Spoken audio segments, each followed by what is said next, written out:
Savez-vous pourquoi les agents immobiliers aiment jouer au tennis? Parce que c'est un sport de raquette. Et blague à part, je suis Tom du site louermeublé.fr et nous allons parler aujourd'hui de plus en détail de la location meublée. Alors, je vais vous dire en mon sens pourquoi il est bien plus intéressant de louer son bien en meublé plutôt qu'en location nue. Alors, premièrement, pour moi, ce qui est le plus intéressant, c'est la fiscalité.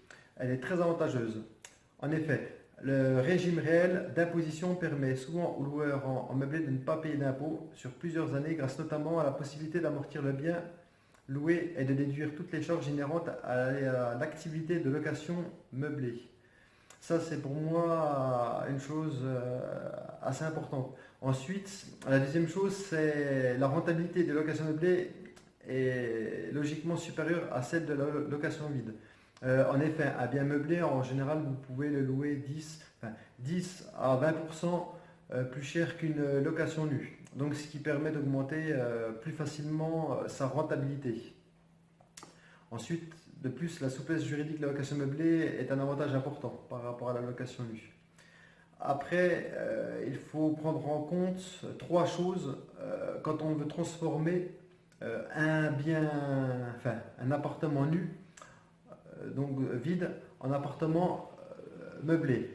Première chose à savoir, il ne faut pas avoir imputé de déficit foncier lié au bien vide que l'on souhaite louer en meublé sur ses revenus globaux au titre des 3 dernières années. Ensuite, la deuxième chose importante, c'est que le déficit généré en location meublée n'est pas imputable sur les revenus globaux.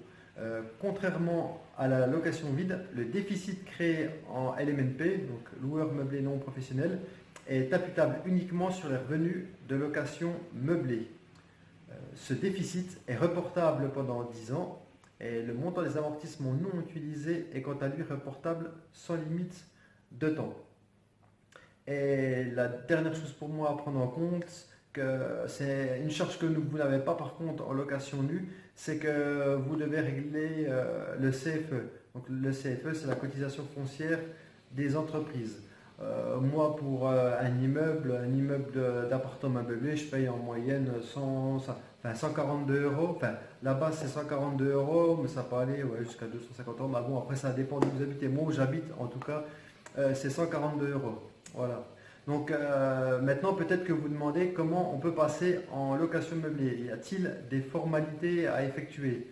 Alors, pas grand-chose. Tout d'abord, pour transformer son bien, son appartement nu en location meublée, il faut dans un premier temps acquérir les meubles dont vous aurez besoin pour vos locataires, pour meubler l'appartement. Alors, comptez en moyenne 1000 euros. Il n'y a pas besoin, il faut mettre des meubles simples. Il n'y a pas besoin. Après, ça va dépendre du standing de votre appartement, mais pour un bien basique, n'allez pas au-delà de 1000 euros parce que après, si vous avez un locataire qui vous saccage tout et que vous mettez une super déco, vous serez dégoûté. Donc, quel est le mobilier qu'il faut avoir pour la location meublée? Alors, c'est simple, il faut une plaque de cuisson, un four ou four à micro-ondes, un frigo avec freezer. Il faut un kit balai nettoyage, donc soit air écuré, pelle, balayette, un balai, nécessaire pour faire la cuisine, donc des casseroles, des poêles, pour manger également, donc assiettes, couverts, fourcheaux, petites cuillères, tout ça, des verres, un canapé clic-clac, alors soit un canapé et un lit, soit un canapé convertible en lit, il faut que la personne puisse dormir, quoi. Donc c'est un canapé clic-clac ou canapé plus lit, une couette. Et si je me rappelle bien, c'est à peu près tout ce qu'il faut. Enfin, si j'ai oublié quelque chose, je le mettrai dans la description. Mais bon, c'est les principales choses à avoir quand on fait de la location meublée. Ensuite, la dernière chose à faire consistera à vous enregistrer en tant que loueur en meublé au service des impôts des entreprises de la ville dont vous dépendez. Voilà. Donc là, on a vu les principales différences entre location nue et meublée et ce que vous devez faire. Après, pour entrer plus en détail, n'hésitez pas à poser vos questions dans les commentaires de la vidéo. Je n'hésiterai pas à y répondre. Et comme d'habitude, n'hésitez pas à mettre un pouce bleu, à vous abonner à la chaîne YouTube Louer Meublé, à visiter également ma page Facebook, donc arrobas, rentier en 12 mois.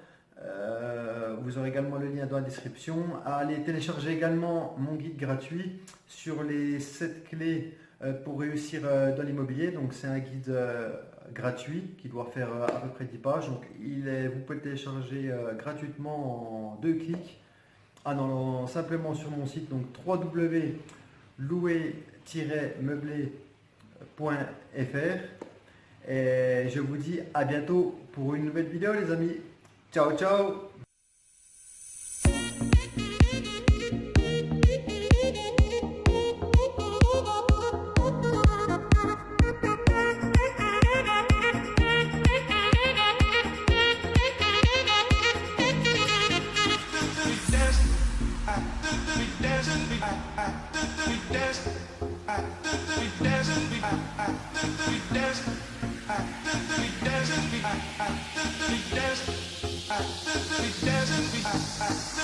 We